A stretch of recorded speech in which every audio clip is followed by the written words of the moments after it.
Hello everyone, today we are going to learn basic AviCAD tutorial how to break a line. So as example, you can draw a line object and you need to active for the snaps. Okay, right click in this icon, toggle snap trackings, and after it you can go to settings. In it you can check all snaps options, click OK.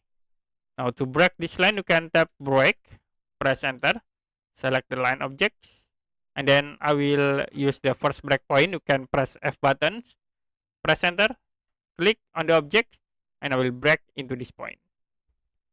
Okay, you can type break